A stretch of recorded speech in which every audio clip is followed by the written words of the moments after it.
I mean, such a common thing is, Christians are turning to porn for comfort because they feel things like anger or stress or loneliness and rejection. And Yeah. Matthew and Jenna, like, why do we turn there? But also, Mhm. what are healthy forms of finding comfort and regulation? Because those are good things, right? To your point, Mhm. porn is an escape.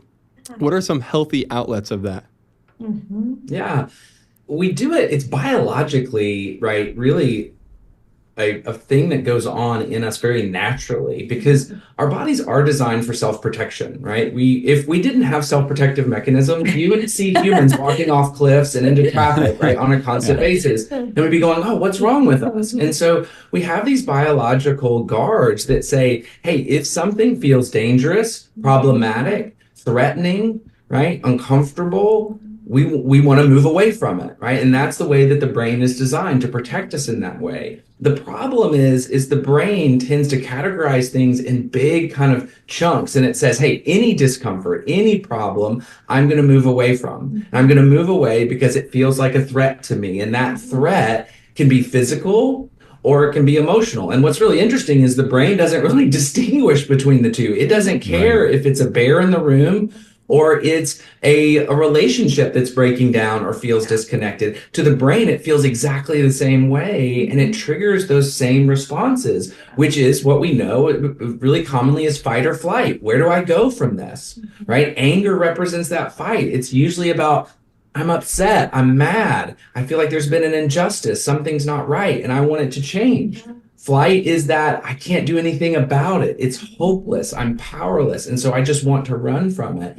And so porn and these compulsive coping behaviors that really destroy the things we care about is that designed to get away from that threat. And so it's really about being able to recognize, wait, the process is pulling me where I don't want to go. How do I turn in a different direction? Yeah, and so understanding, right, you kind of already named understanding the pain that's driving the behavior is going to be key. And understanding how if that behavior is withdrawn to porn or withdrawn to my phone, either one is destructive. I have to deal with both of those by getting at the core pain. Because if I still withdraw, even if it's not into porn, eventually I'm going to go back there. And so going to that pain and understanding what's so interesting is that most humans have 3 to 4 core pains that they feel whenever they get emotionally triggered. And that's because their pain starts being shaped very early on in their life, right? From the time they are being born, their pain is getting shaped, and those pains are the way that their brain interprets the world around them whenever they get triggered. And so it might be unloved, it might be unsafe, it might be failure, defective, powerless. But figuring out what are those pains that are getting triggered that tell my brain, I don't like this, run away or fight back, Yeah. right? And then dealing with those, getting to the root of it, not escaping them, not running away from them, but going, what does it look to actually heal them? What does it look like to invite the truth of who God is, who God says I am, into that narrative of pain that I carry around with me? And it's in that, and that's a long process. That takes a while to do that work. But as I get more connected to those truths, I gain the ability to actually regulate the pain in those moments so I don't have to run away to those destructive coping behaviors. Yeah. And what's really wonderful is that one of the mistakes that people make is they think that behavioral modification is going to be the solution. That if I can stop doing this bad thing and start doing this good thing, then I'll be okay. The issue is that I'm not doing the bad thing because I sat down and made a conscious choice to do the bad thing rather than the good thing. This was my frustration growing up in church is that, they say like, don't lie. I'd be like, well, I know that. I know I'm not supposed to lie.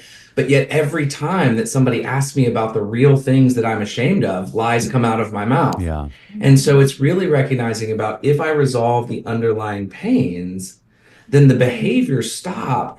And what's really interesting, what we see in the people that we work with, it's incredible how the fruits of the spirit start to naturally flow from them, right? They aren't necessarily having to think about what's the good thing that I have to do. They actually start to show those things really naturally. They just kind of come from them, and so they more naturally connect.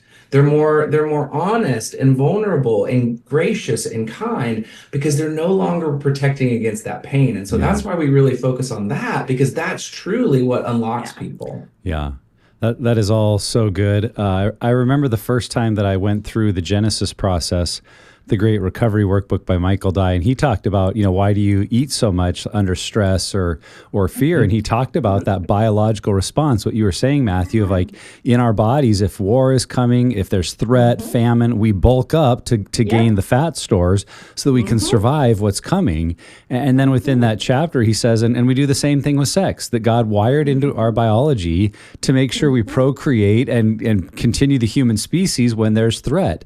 And yet, as you also pointed out, we don't really know the difference between real threat and perceived threat.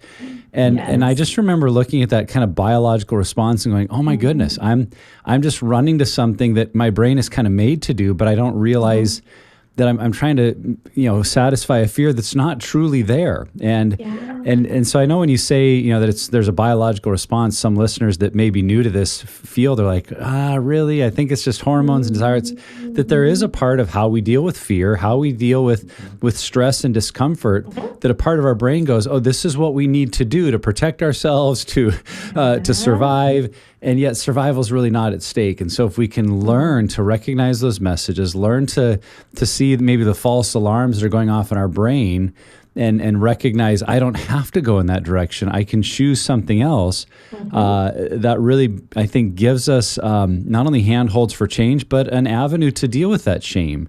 Because we realize, it's not just that I'm bad, wicked, perverted, messed up, whatever voice we hear.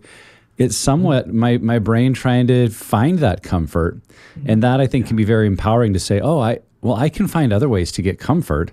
But if our belief is just that, I'm just perverted, that's a really difficult battle to fight then, because you're like, how do I change that? It's just who I am. And that's what the shame message convinces us, is that is who I am. And so, being free of that and just seeing like there's a biological brain response here and I can heal, I think is very encouraging. Yeah, it makes sense to me. I think about all the times in which I was so deeply comforted, like in my pain, right? To your point of like, we run to like other things just to find comfort. I remember in my first year of recovery, for anybody who's potentially beginning this journey, my friends started joking that my name, just John, John, they made like a little acronym using some of the letters just on the phone. I was constantly on the phone. I kept going, but I had been wrongly attached to pornography and masturbation for comfort and soothing. And in group, I felt like I got invited to rightly attach to others to find comfort and soothing. I literally remember saying in my first year of addiction, I'm like, I think I swapped addictions. But now my addiction is talking to other people, which doesn't help because I'm an extrovert, right? The whole audience is like, yes, John, we understand you're an extrovert. But I'm like, man, I felt like I swapped addictions. But at the same time, I'm like, but maybe that's just how we were meant to do life in right relationship.